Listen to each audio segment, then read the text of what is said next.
I want to get to know you a bit better. So I've got a little game here. It's called the Game of First. It's just knowing a little bit more about Nat Phillips. So firstly, what was the first football match that you watched in a stadium? What do you remember?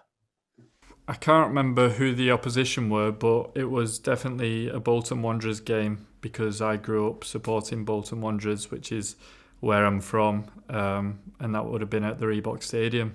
But I can't remember who they were playing against. But that's where I went. I went to all the home games from probably the age of 5 or 6 till 19, 20.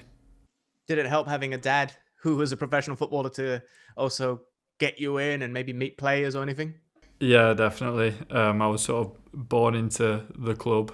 I didn't really have a choice over who I supported when I was younger. But when I was younger, they were playing at a really high level, and it was nice to go and see those games because they were competing in Europe, and there was some top players playing at that ground. Yeah, I've worked with a few of that Bolton squad, and all of them are really nice, including Big Sam Allardyce. Yeah. Let's go back to when you were younger. Do you remember your first ever trophy that you won in football? This could be at youth level, school level, whatever it might be.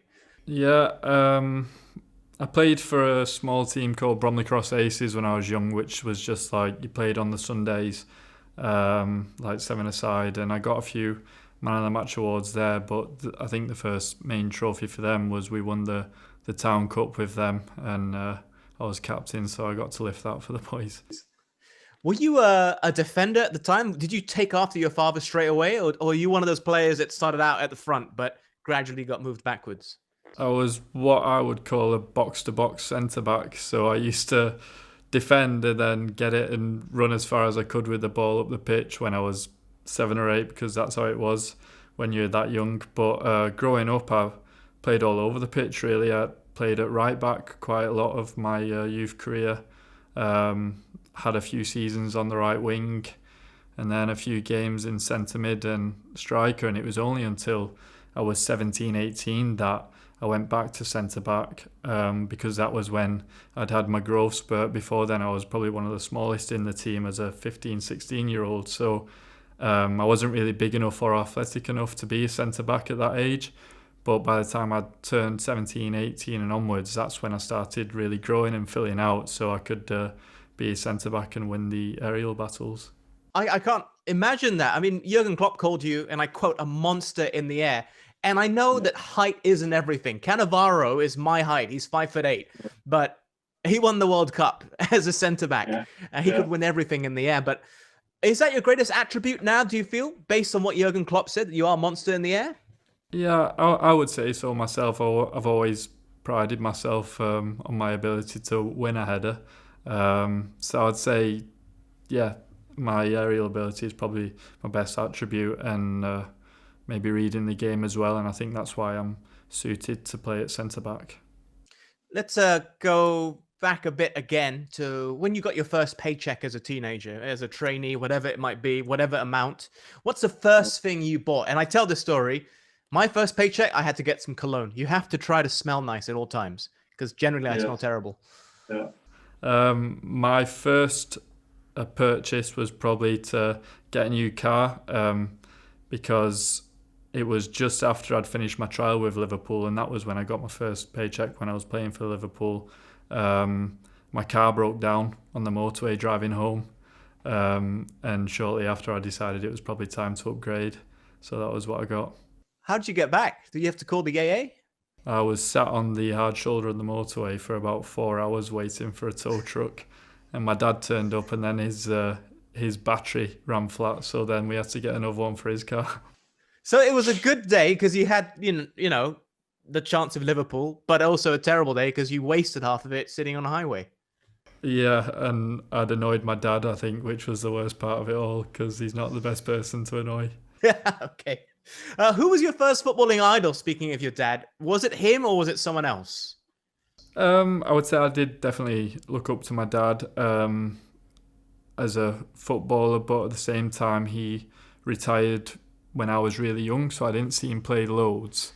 But I was always I always wanted to play with him in the garden because he was a footballer. But then as I started to grow up and I was watching Bolton, I always loved watching JJ Kocher.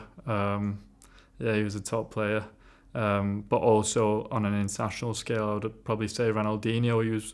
He was like the number one player when I was a young kid, and I remember I had a Ronaldinho shirt, but I never really tried to replicate his game. Yeah. Well, maybe yeah, some good names you're throwing out there. I'm gonna ask also because you mentioned the different positions you could play, and you're relatively young within the squad. The whole squad is pretty young, but there are a few more experienced players, Yeah. like James Milner, a great example. He's been playing Yeah. football since I was a teenager, and he's still going strong. I know. And his versatility is so amazing. Is he someone that you can turn to, that you can talk to for advice?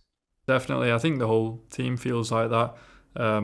Just with the experience that he's got and the type of character that he is as well, he can offer so much help and assistance, whether it's through having a chat with him or whether he's filling in at right back or left back. He's always there to rely on Millie, and I think that's a reflection of what a top professional he is, and I don't think it's any surprise that he's still playing at this level after so many years, because he is so dedicated and so professional, and we get to see that every day in and around the training ground. Did he make everybody buy a copy of his book? Well, I didn't get one, so He's maybe waiting not. for you to buy it, that's why. Maybe, yeah. You also played with Bartstuber and Kempf while you were at Stuttgart on loan. You must have learnt from them as well. Some great names. Yeah, definitely. Holger's played at a really high level, so has Mark, and I got on with them well.